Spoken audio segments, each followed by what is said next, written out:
Hello there, and welcome to Whole Health Accelerator Masterclass Series. I'm your host, Tanya Auger, and I'm super happy that you're here with us today. We have a very special session for you. It's a little bit different from what you've been listening to so far, but at the same time, it's a very important session. I'm happy to be able to raise our awareness about this topic.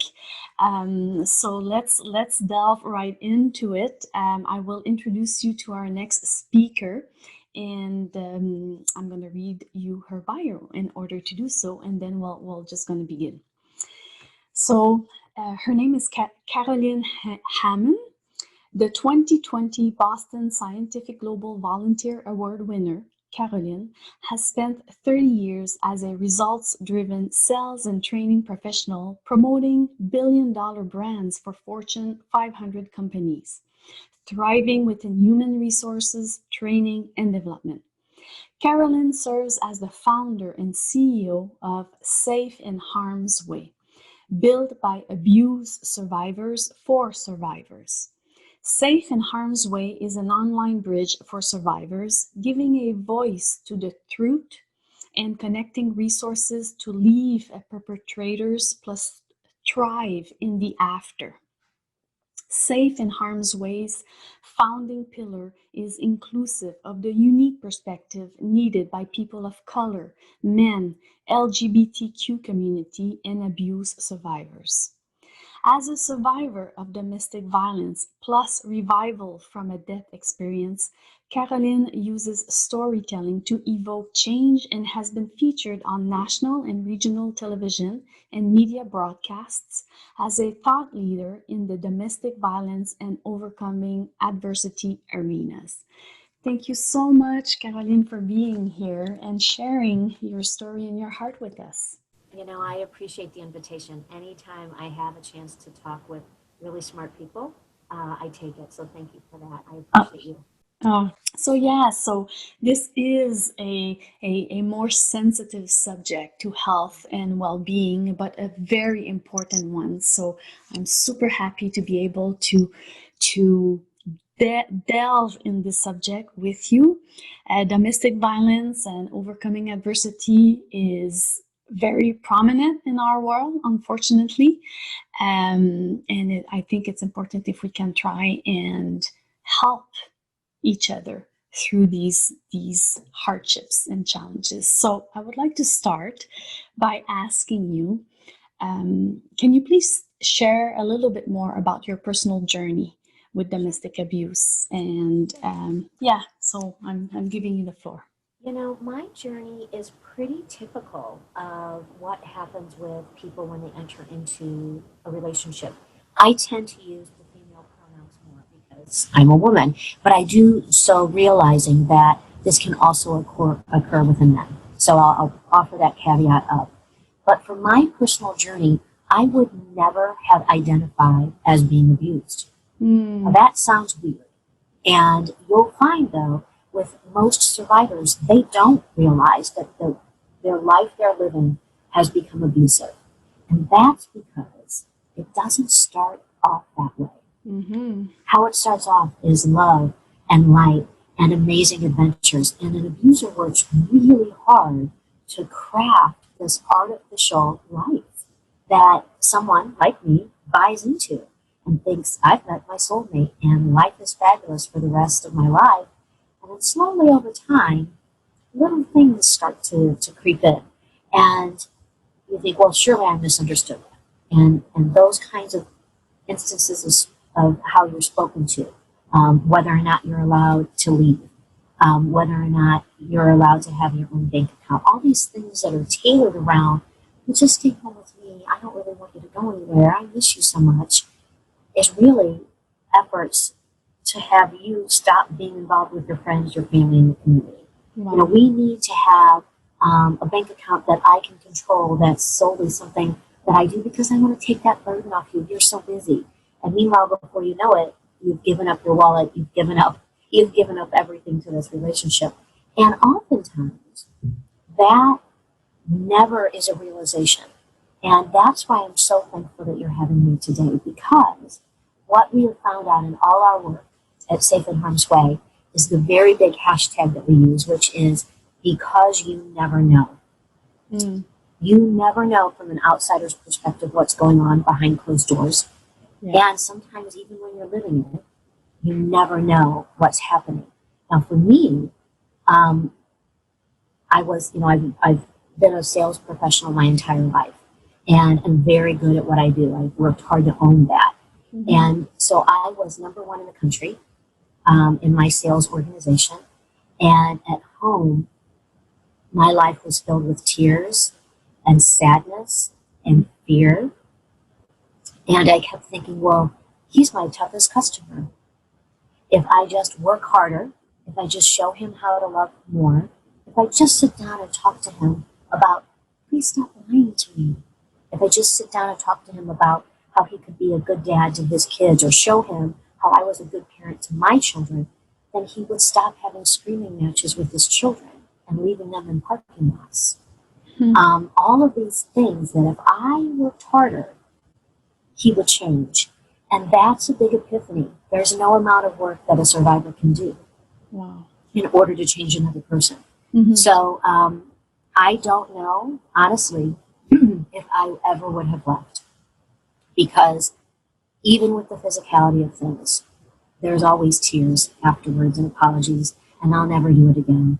And by the way, I'm so sorry, I'm going to take you on a weekend trip away, and here's 24 flowers, and all is right in the world again until it ramps up to the next time that there's a physical altercation, and then the cycle starts again. But what I found one random Tuesday evening was his computer, and it was filled with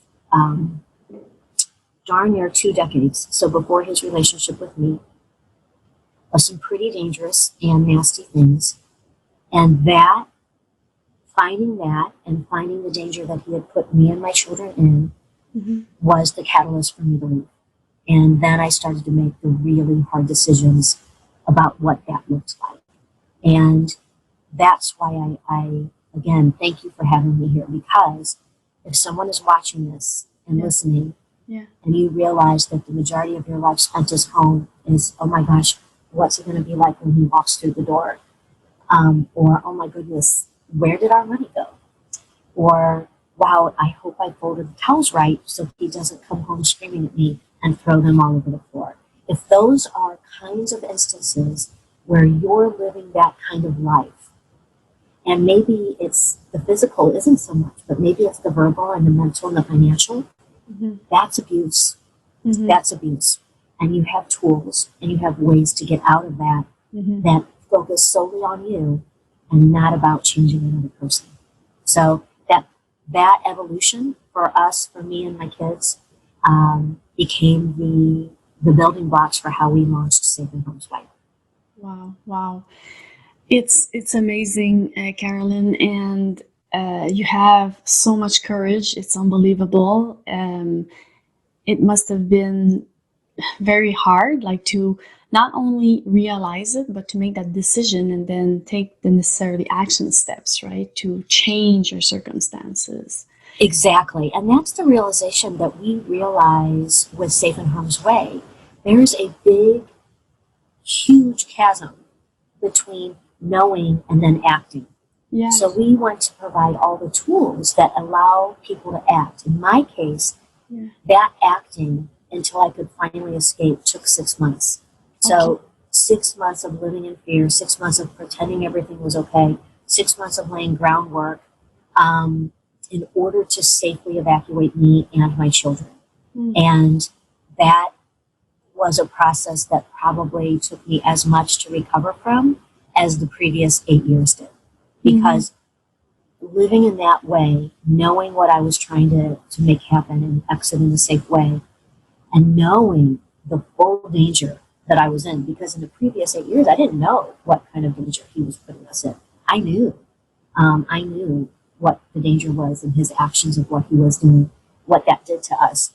And I had to take extra precautions in order to stay safe during those 6 months. So we understand that, and that this is part of it.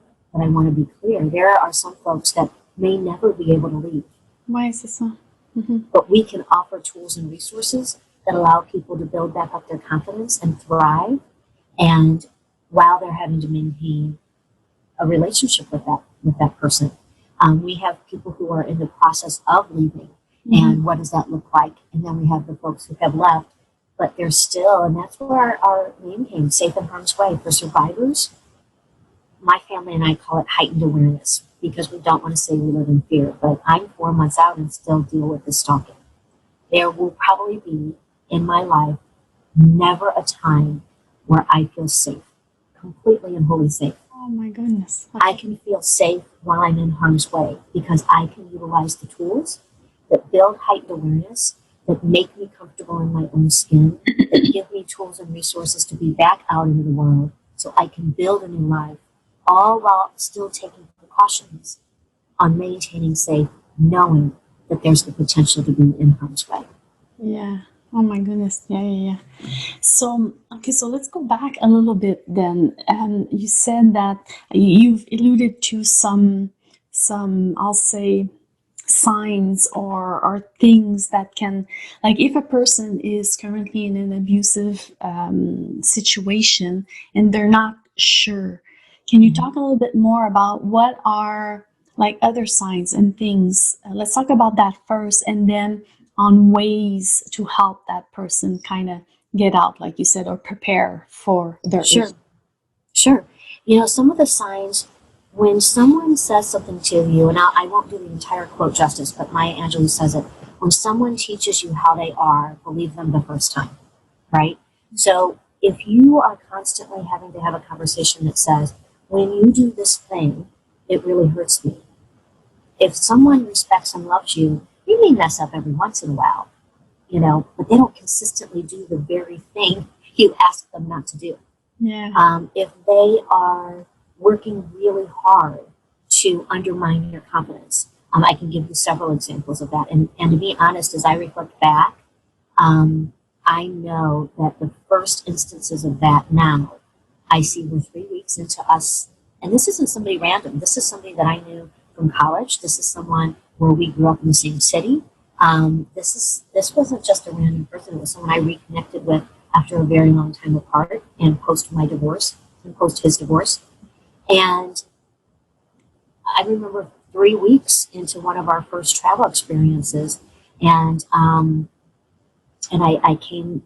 We were heading out, and he looked at me and he said, "You look like a slut."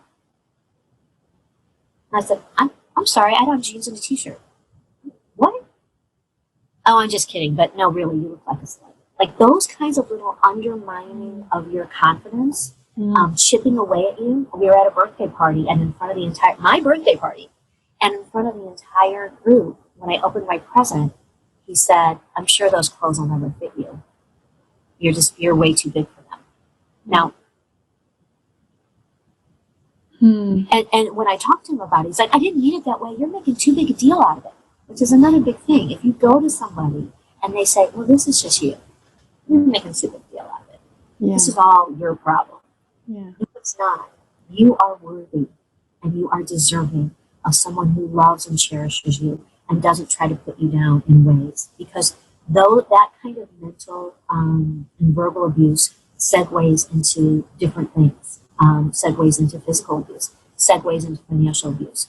And those are the little tipping points that are indicators. And I talk a lot about if consistently when you interact with somebody and you can't name it, but your gut just hurts, or your ears, my ears always tingle when somebody is that's a sign. Your body is telling you this person, their energy, how they treat you is not acceptable. So those things, even if you can't label it, even if you can't label what it is, you just know that this experience doesn't make you feel good. That's a sure sign that you can direct yourself elsewhere. And the hope is, by calling out those signs, that people can act on them before you're in deeper into a relationship. So I'll use myself again as an example. Had I acted on that first trip when he made derogatory comments about how I looked, then said, "Oh, I'm just kidding," but then repeated it. Yeah. And I said to him, that wasn't very nice. Like, that's not, I'm in jeans and a t-shirt. That's not very nice. Please don't do that again. And laughing at me and calling me, telling me I did it again. That's a problem. Had I had my own self-confidence higher at that point, and if I was able to see through that those are instances where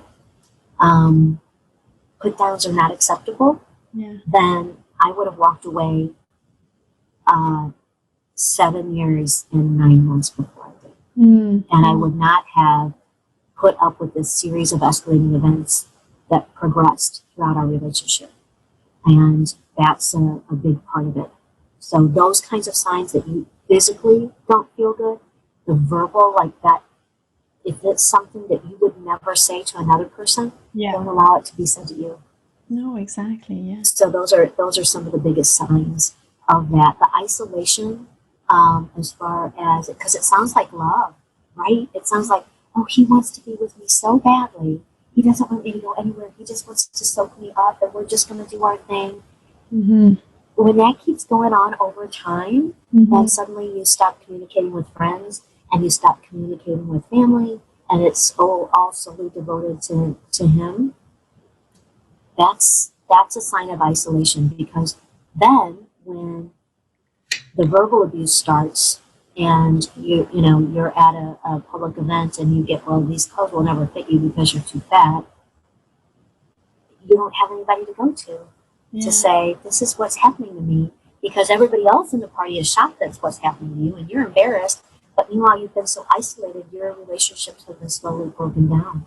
So those are very real precursors that if folks recognize them in advance, they could make an exit before you're too entrenched with somebody to make that exit. And I'll put a little asterisk on the end of this. These types of abuse and those types of things, I mean, sometimes that extends to family.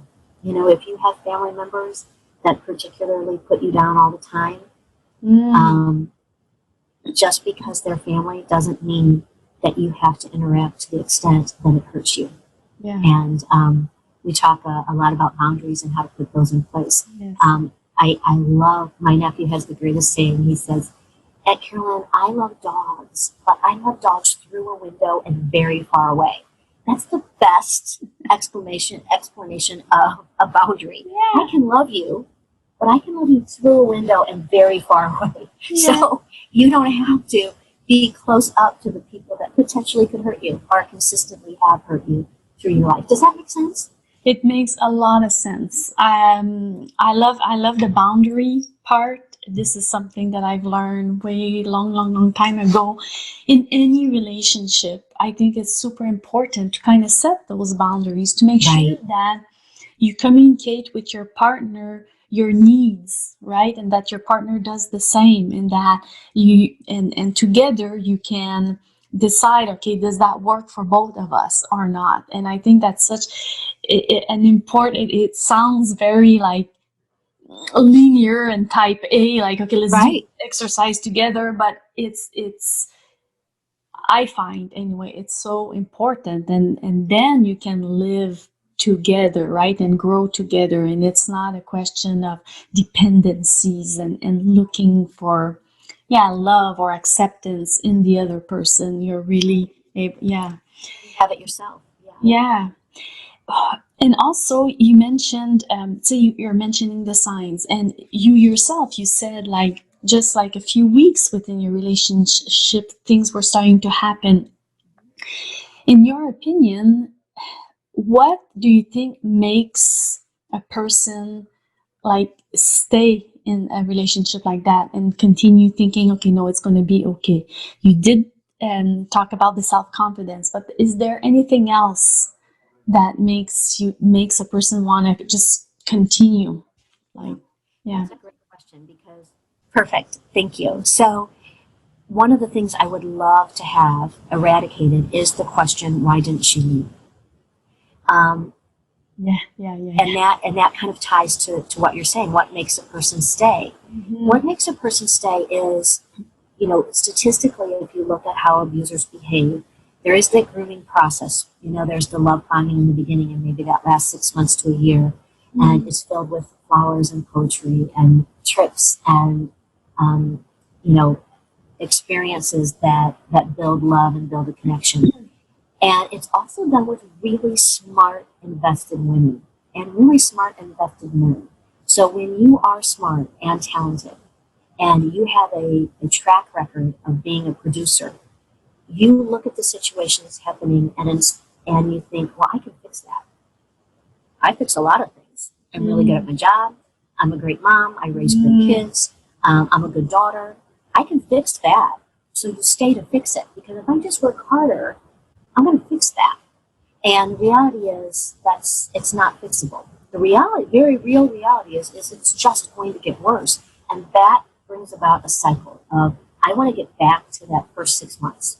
I want to get back to that first year. And since I'm smart enough, I can do it. I can fix this person. I can fix him. I can change it. I can show by my example. So I'm going to stay. Because if I just work harder again, I fix all kinds of things.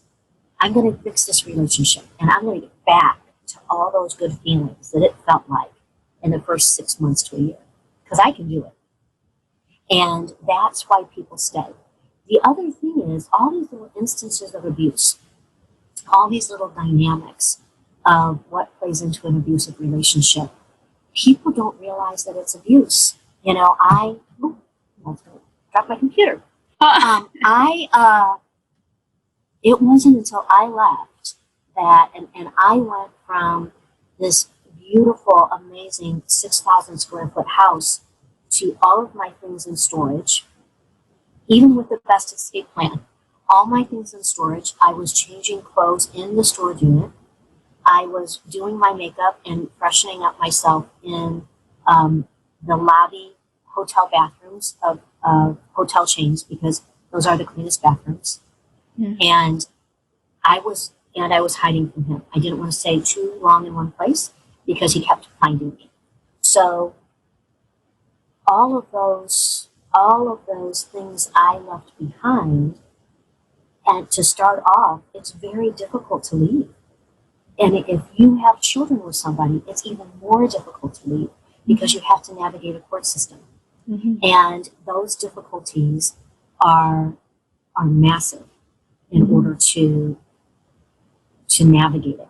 Okay. And so when I was, I would do therapy for at a domestic violence shelter.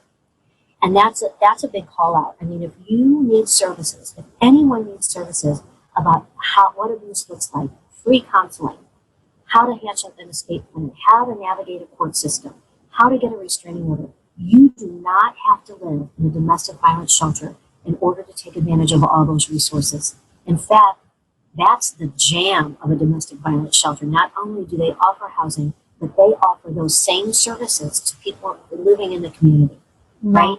So people don't know that. People don't know. Yeah. I have no idea how to navigate the court system. Yes. Actually, you can call a shelter, and you can give, and they can hook you up with the right people to do it. So that's a very long preface to say it wasn't until I was living from couch to couch and hotel room to hotel room and going to the shelter for services, and they handed me this wheel of power and influence as it relates to domestic violence. And I looked at that, and I every time I talk about it, every part of my skin just comes alive, because I looked at that paper and I thought, oh, this has been my life for 8 years. Wow. Yeah. This is what I've been trying to fix for 8 years. 8 years. So that level of being awake as to what abuse is. Mm-hmm. Remember, we talked about in the beginning how your body feels. Mm-hmm. Feeling that for 8 years and not being able to label what it was. That's when I say, if your body reacts physically, or your brain, or you tense up because you're afraid of what the other person is going to say or do, that's a sign that there's issues. So these, those kinds of things are vital, and it's important. It strikes me funny now, all the resources that are available. And I look at the date of when something was published and I think, well, surely that's been new, right? Because if I had known if this was out when I was in this Yeah. relationship, I would have known and I would have been gone. Now, this stuff was all out during my relationship. Yeah. There are so many tools that because people can't label what's Yeah. happening, they don't know the resources are there. So that's actually, I'm excited to talk at the end. I'm going to offer some resources to folks that on a silver platter. And at Safe and Harm's Way, we talk about living a platinum platter life. So I'm going to offer this on this platinum platter, all the resources that you can use in order to seek out, why does this relationship feel not so good? And why do I not feel so good because I'm in it? Yeah. So that people can have the awareness of what drives them and what's going on in their own world. Yeah, thank you for that. Well, we're going to talk a little bit more about your gifts later, but it's very eye-opening to me when you say that, right? You were in this relationship. You didn't even know you were in an abusive relationship until you got out, and that's 8 years after. And you're a smart woman, and very intelligent, and like you mentioned, you were very successful in your career. It's wow, yeah, exactly. So I like that perspective that you provided us. It's not. I want to help you eradicate that thinking. Well, why does she doesn't get out then, or he doesn't get out? Well, it's not necessarily as easy like that, right? Or exactly. And yeah. To even take that further, the most dangerous time for a person to leave. The majority of the deaths that happen in domestic violence are in the first 3 months of the person leaving. Wow. Because the abuser knows that, and again, I'm using pronouns as it relates to me, his facade is about to crack. This whole life that he's built of being a good man and a fabulous person, and this is somebody who's, senior vice president. This is somebody in the working environment that no one would suspect. Yeah. And so when that facade starts to crack, abusers go into hyperdrive, and that is the most dangerous time for people to leave. So if you're scared about leaving, it's also sometimes easier to stay. Yeah. If you know that you could be facing a court system where someday you might have to drop off your children unsupervised to an abusive person, my goodness, you would stay to take that kind of abuse, physical abuse, if it means you also can somehow offer a level of protection to your children just because you're there. Financially, if you've been taken advantage of to the extent that you're left with nothing, it's very hard to leave. Of course. So all of those things, and we know statistically that on average, people return 7 times to that relationship before they finally leave. So there has to be that kind of awareness so that people can, hopefully get out before you're so entrenched, you reach to that point. Not everything, but a lot of what we do at Safe and Harm's Way is about prevention, to make people realize what's going on and then to keep them safe once they realize it. Yeah. But, to be able to navigate those things is really difficult. And sometimes the court system isn't fair in how it's looked at. So those things are the reasons why people keep going back. Yeah. And the lack of knowledge and understanding that what's happening to you is abuse is why people stay. Okay. So lack of knowledge and awareness, super important. So it's important that we become aware, that we get the knowledge that we need, the resources, the tools to help us figure that out. That's one thing. I'm blown away by the statistic that you just told us. Like they come back 7 times. This is like hard. It's hard to hear. So what can we do? Like in the after, like once the person has been able to get out for the first time, to make sure that they don't go back and be part of these sad statistics, right? What can we do to help them, like in the sense, what can they do, like to build their self-confidence and thrive, like you? Right. Yeah. That's I love that question because it has 2 answers. The first answer is, if you are a loved one or a friend to someone who's dealing with abuse and trying to escape, holy cow, double down on the love. and leave the judgment at the door, because they're already judging themselves in ways that are sad that you would never be able to understand. So, and I say this to everybody because when I get calls at Safe in Harm's Way, and I have people reach out to me at Safe in Harm's Way, I get not only people trying to navigate abuse, but I get their families saying, I know she's in an abusive situation and she keeps going back. Like, I'm done.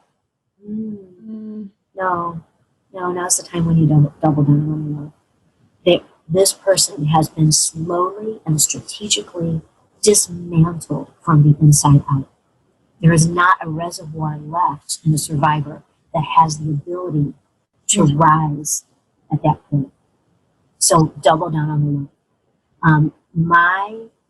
My situation, the abuse that was hidden from me is, bad enough to have contact with the FBI, right? So that is significant.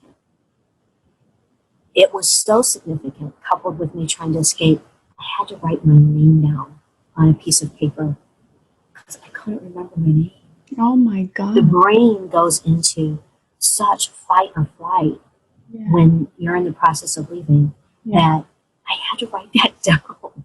And it's just it. So starting with the people that if you know someone in that situation, if you love them, double down on the love. I was fortunate. I decided to start telling people instead of being quiet. And I was quiet for about 9 months until I did that. And that darn near dismantled me completely. But once I started to talk to people and tell them what my journey had been and tell them what I discovered and tell them my plan for escaping, I got text messages every day from people with affirmations telling me how great I was, telling me you can do this. I had YouTube songs sent to me. I had memes sent to me. I had people write me letters. And that's important. I mean, I had people that I had not spoken with in 30 years that said, wow, your Facebook looks different. I'm worried about you.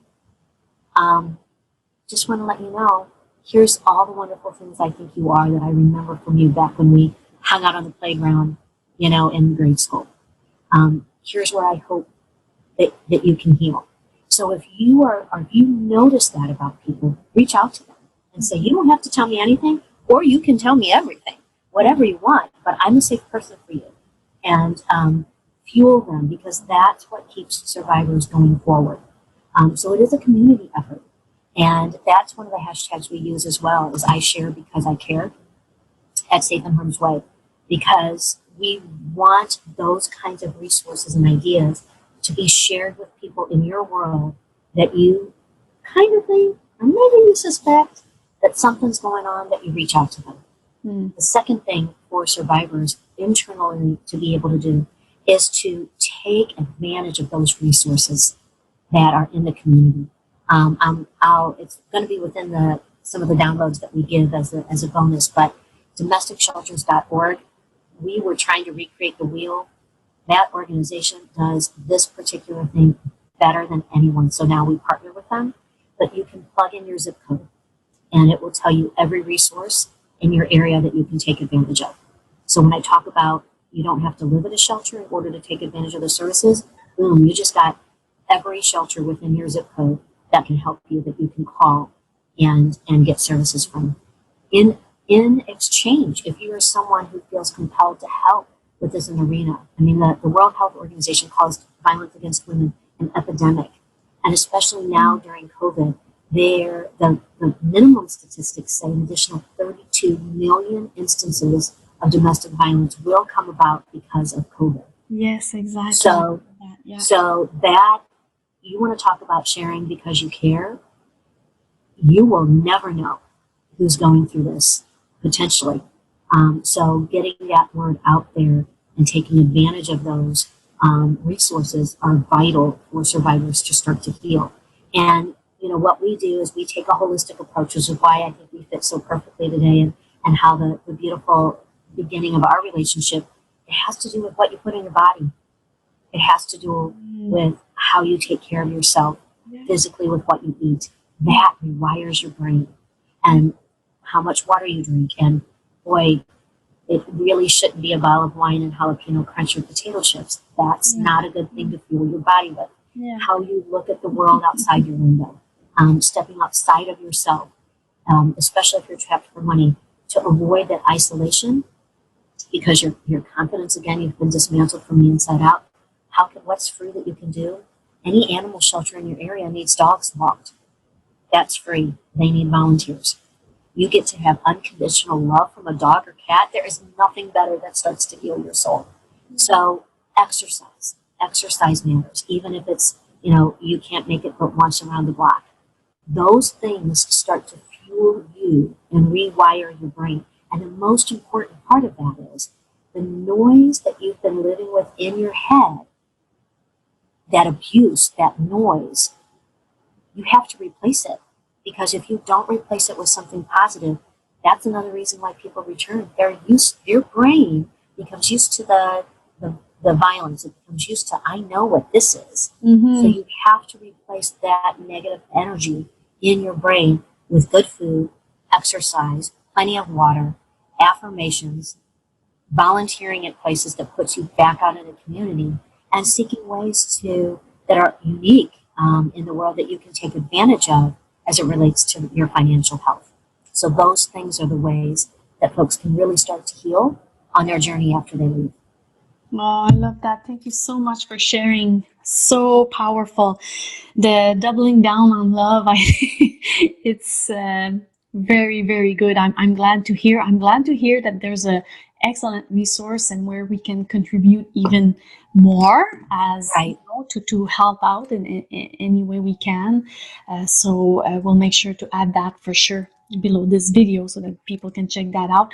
Do you know if is it just the states, or is it worldwide, Canada? Like how does that work? Great question. At this point, it's the US and Canada.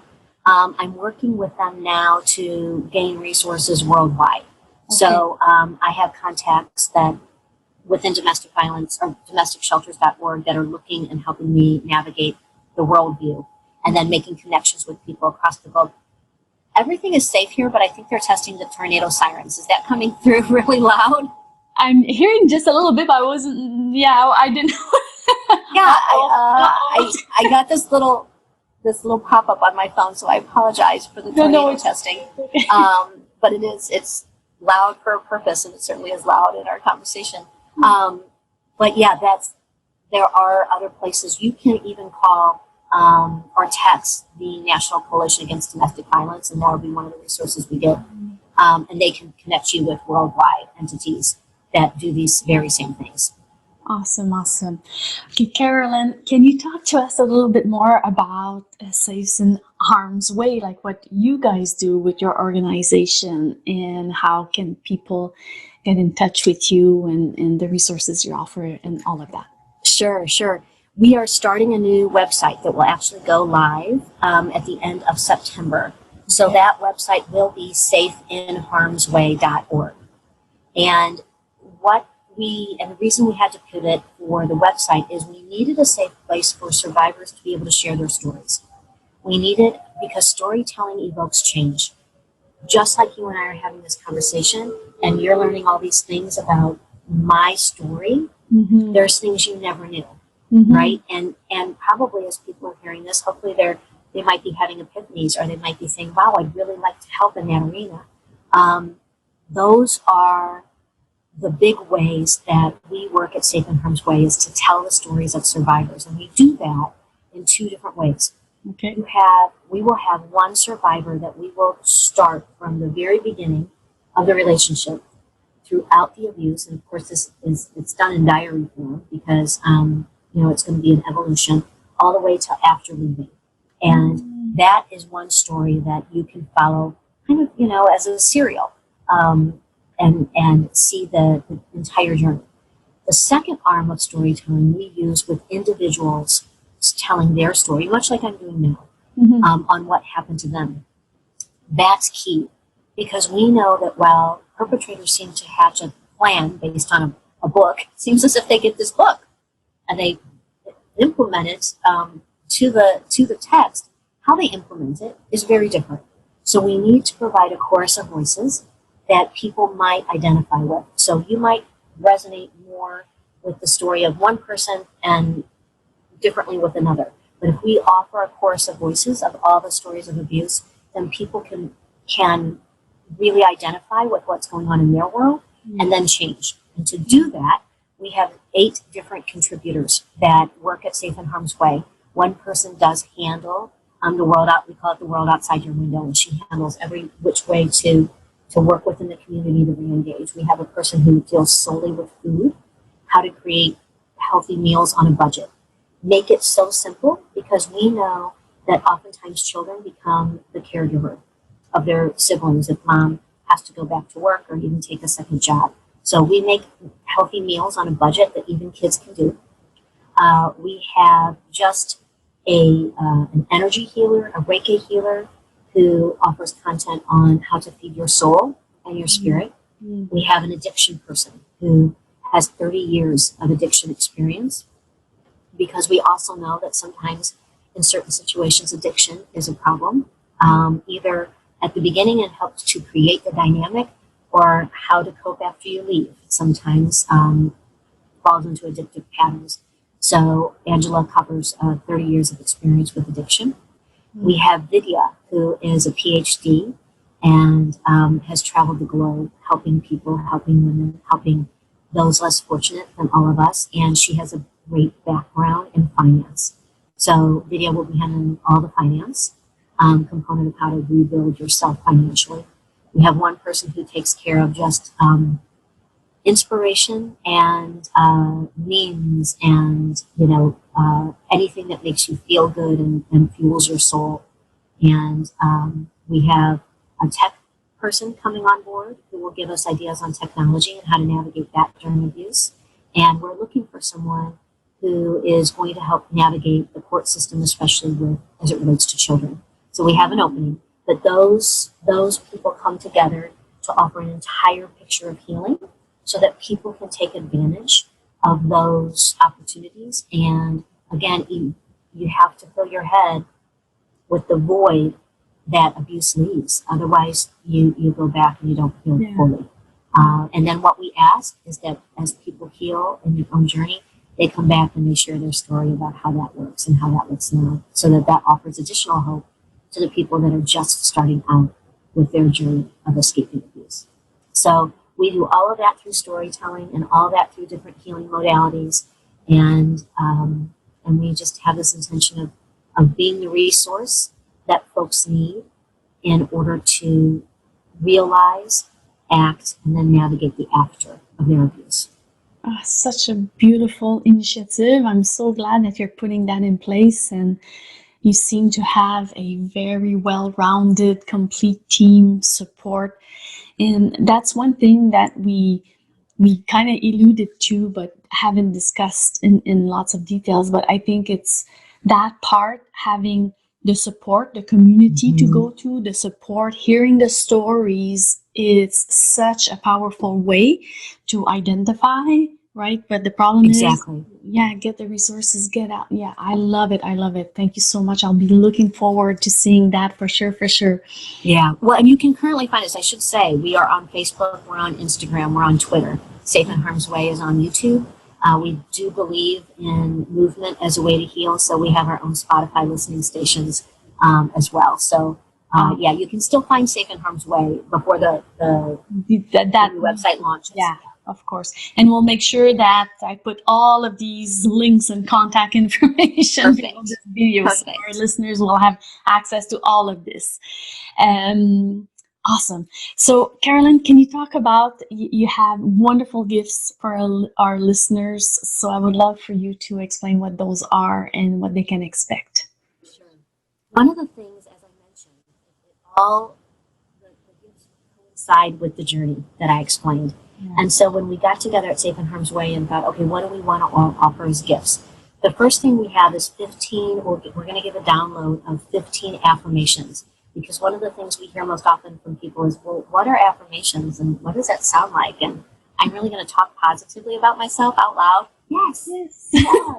We're going to give you 15 of them so that you don't even have to worry about creating them. You don't have to sit there and go, well, I don't even know the first thing about doing that. The It's beautiful. We're taking that problem away from you. We're just going to offer you 15 that you can instantly implement every day. Choose whichever one you want to focus on. Choose a couple if you want, but we're going to offer 15 affirmations. We're going to also offer the download that I spoke about that was life-altering for me, which is the Wheel of Power and Control as it relates to domestic violence. Yeah. That's something that we're going to give an instant download. Again, you don't have to look for it. And the beauty of these things we want to do is be able for you to download, especially if you are somebody that is in a situation that is a little precarious as it relates to abuse. We don't want you to have to go out on the internet and search for it. We don't want that search history to possibly be recognized. And your abuser look at your computer or grab the phone and say, what are you doing with this? So you don't have to search for it. We're going to give it to you. And it is free on the internet, but we are going to give you a download that you don't have to search for, which is the Wheel of Power and Control as it relates to abuse. And that'll give you the insight to read and say, remember that gut feeling, you're going to be able to label it after looking at this, Wheel of Power and Control. The third thing is we're going to connect you to a resource, again, that's instantly available. And that if you remember, I talked about, wow, this surely only newly became available because if I would have known about it during my abuse. No, you don't. So we're going to give the download instant of a free audiobook that you can get from Amazon in the link. And it's written by a woman named Kim Saeed. And Kim Saeed has how to navigate these kinds of situations and leave in a much more safe environment. And most importantly, how do you navigate this particular person after, especially if you have children together. So we're going to try to cover every single aspect of the biggest things that people have to deal with and give it to you so you don't have to search. Give it to you so that you'll always have it. Give it to you that you can even transfer it to friends and say, hey, I got this download. I'm going to drop it to you so that they don't have to search. And you have the ability to have at your fingertips 3 immediate resources that you can utilize to start to create a life of which you're worthy. Remember, it is a platinum platter life in which the best people and experiences and food and health come into your world because you are worthy of receiving it. And we want everybody to know that even if you've been dismantled from the inside out, that worth and that ability for you to be having a life that's free of that pit in your stomach and free from fear while still being safe is available to you. So that's our journey for today because we want to make sure that we offer all those insights, understanding, and resources that everyone can take advantage of. Wow. Thank you so much. Thank you. You're welcome. Thank you. Okay. I want to, before I kind of close the loop on our conversation, you've provided us with so much awesome information. I can't wait for our listeners to get their hands on your gifts there. Is there anything else that, I don't know, I kind of forgot, or anything else that we need to share before I... You know what, I appreciate the wrap up. I think just the ability to know that you're not alone. The ability to know that this isn't anything to be ashamed of. I'll give one quick short story. When I was deciding to leave and I was planning my escape, he left for work one day and I had a mover come over to give me an estimate on what it would cost to move out of my house. And I was showing her around the house and it was this big, I loved my house. I created it. I made it a home. And I invested authentically in a person who put up a facade. And that's key. Your ability to authentically invest in people and build relationships is what makes you beautiful. It's what makes you worthy. And when you do so with a person who works very hard to create a facade, that has nothing to do with you and everything to do with the person creating the facade. So we were walking around the room, or the house, and she said, so you're going to leave? And I said, well, he's pretty horrible. Like, I can't even speak the level of horrible that he is. And she said, most people want it. It's hard to walk away from a house like this. It's hard to walk away because I'm betting he makes much more money than you do.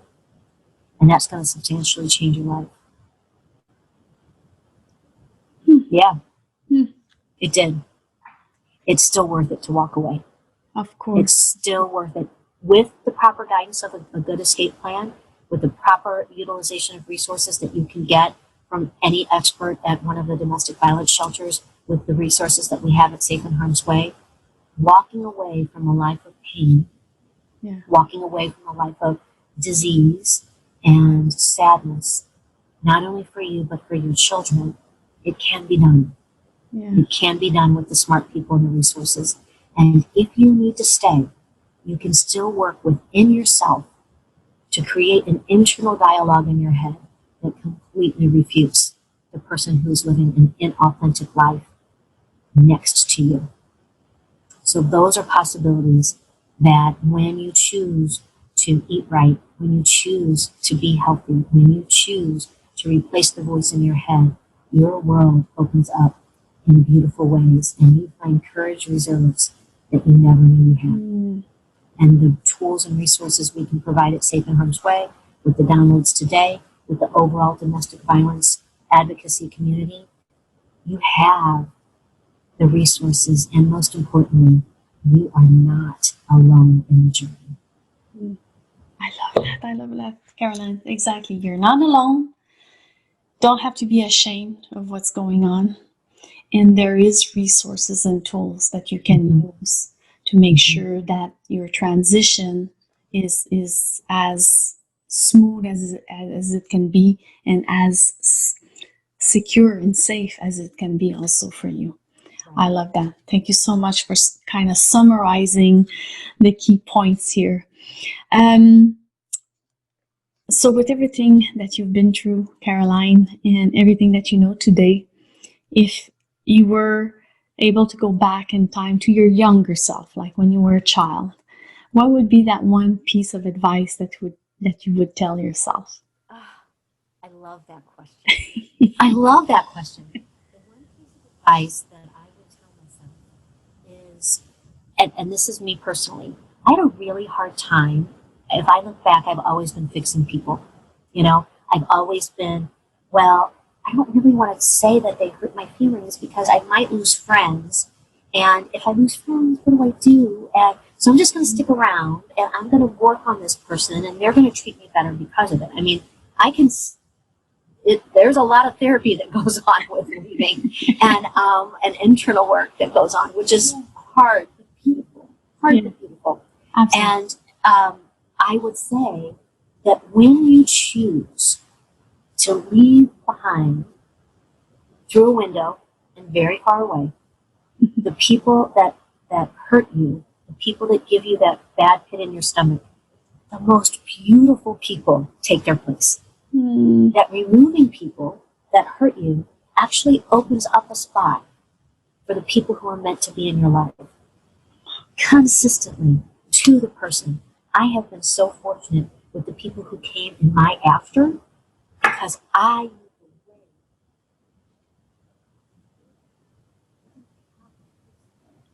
somebody else, because of the boundary, may completely love that person, and that may not be a problem. But what they did to me, it's okay if someone makes you feel bad to say, you make me feel bad, and I don't want to be around you. Yes. Best people come into place. If I had known then that my community would expand to the extent it does today, the fact, Tanya, that you and I are talking like this is a series of tiny little miracles. There should be zero reason that we know each other.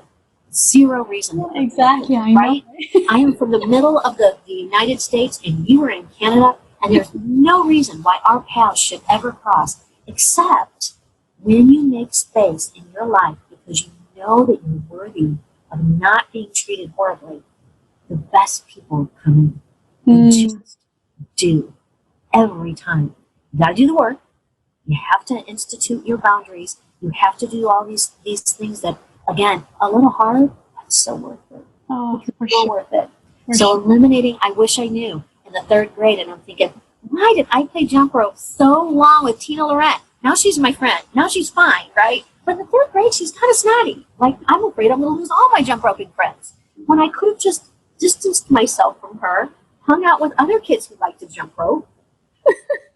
Beautiful, right? Yeah. So that sets up a pattern for me for my life. And that's something I would tell my little tiny third grade jump roping self. You know what? There are other people to jump rope with. Yeah. And Tina will come around someday and she will be a different person, or maybe she won't. And if she's not, it's still okay to keep her through a window and very far away. Exactly. Because you got other folks to jump with.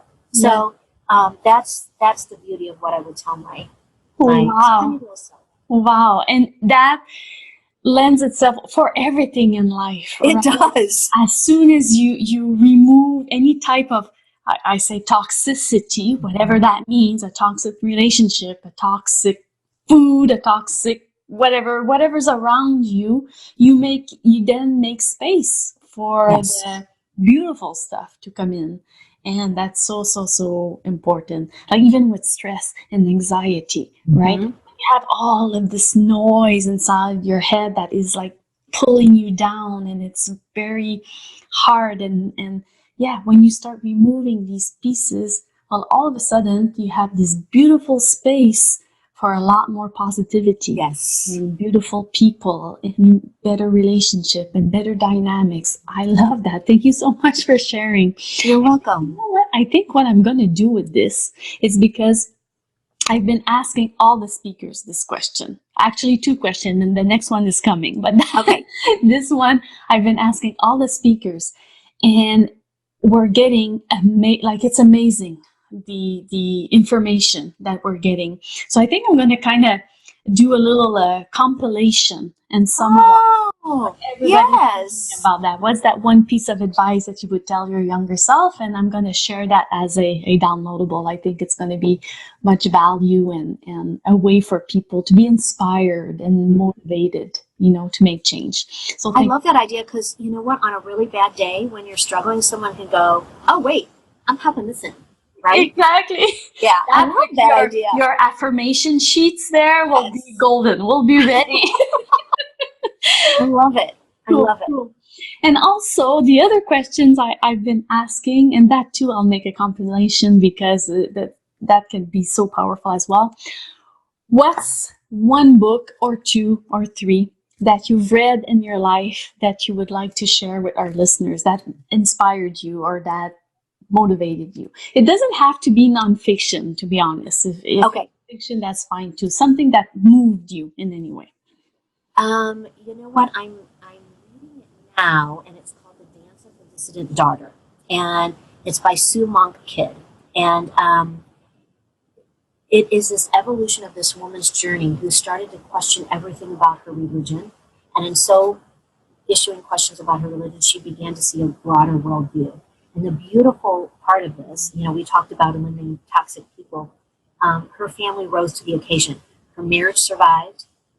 Her kids, grew along with her, and it's just this decision she made to tackle a hard subject that was gnawing at her, that was hurting her, and made her feel uncomfortable, and she couldn't label it. She just knew something didn't feel right, and she had the support of people because she chose to share her story, because she chose to invest in those people around her and say, I can't label exactly what's happening to me, but here's what I think. And they said, they doubled down, and they said, let me help you, right? So it's mirrored so much of the stories I hear about survivors of abuse, but my own story as well, because it is a beautiful example of acting on something that you feel isn't quite right, opening up and realizing, I feel so alone, but I need to share this with other people, and those people doubling down and helping her. And most importantly, if you choose to open to someone and they don't give you what you need, don't stop. Go to another person. Go to another person until you find and you get what you need. And that's exactly what she did. So this didn't work out and they didn't get my journey, and so I'm gonna share my journey with somebody else because I know I'm not the only person. And sure enough, she wasn't the only person.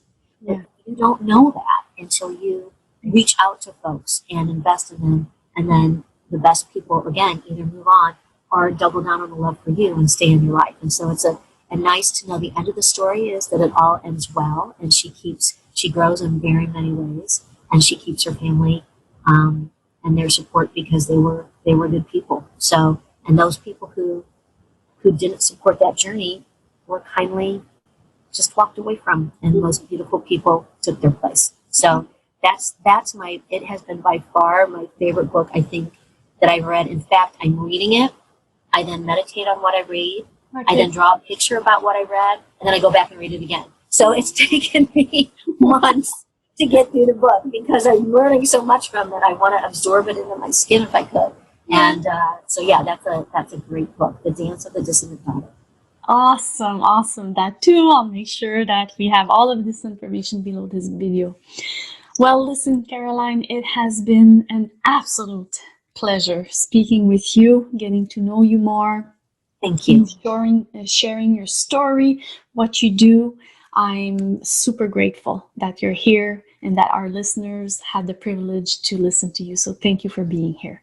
Well, I appreciate the invitation, and I appreciate our connection, because what you're doing with investing in people and helping with their health and knowing the journey that you've been on to reach this, it's just a little bit of magic. And when you can do that in a way that allows people to join together, then you really start to change the world. And you're doing world-changing work, because the people that you positively impact by your course are going to go along and positively impact others who will move forward and positively impact more. And you're creating this ever-expanding web of goodness that just will be impactful for generations to come, and the connections that those generations make. So thank you for your work and the effort that you've put into this and building a community. I'm excited to be part of it, and I just dig your vibe and what you do. So thank you. Thank you, Caroline. Take care, and we'll speak soon for sure. That sounds good to me. Thank you so much.